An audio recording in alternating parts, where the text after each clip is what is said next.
Lumabas ng tent ang prinsesa. Nagpakilala siya at sinabi ang layunin ng paglalakbay na ito.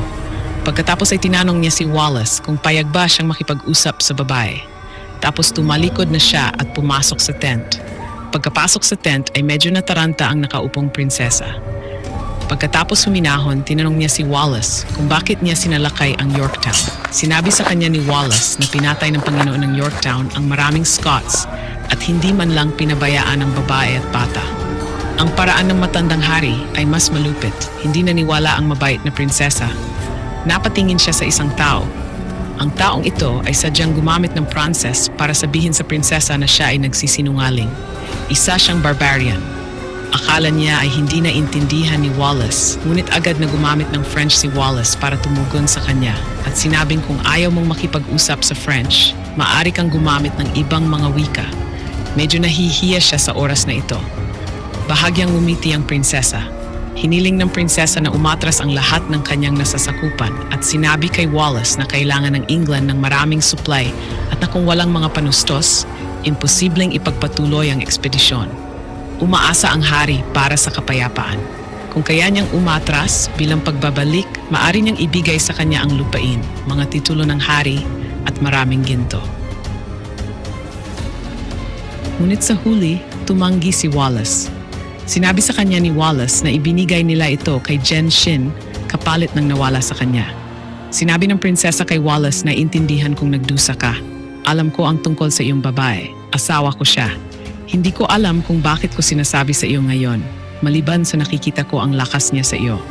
Magiging reyna ka at dapat mong buksan ang iyong mga mata. Pagkatapos ng usapan, ay tumingin sa labas ang prinsesang umalis na parang may hinahanap. Hindi nagtagal ay bumalik siya sa hari. Nakita niya ang prinsesa na nakabalik ng ligtas. Tinanong ng hari si Wallace kung tinanggap niya ang kondisyon. Sinagot siya ng prinsesa at sinabi sa kanya na hinihintay siya ni Wallace sa York City. Hanggat may lakas ng loob ang hari na salubungin siya, hindi siya tututol.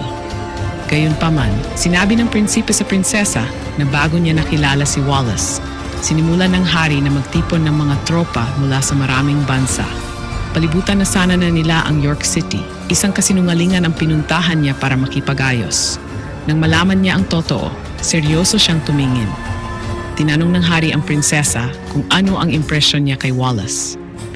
Sumagot ang prinsesa na siya ay isang walang utak na barbarian na hindi may hambing sa hari. Tinanong ng prinsipe kung naibalik niya ang ginto. Sinabi ng prinsesa na ibinigay niya ang lahat ng pera sa mga batang nagdusa sa digmaan. Nagalit ang hari nang marinig niya ito.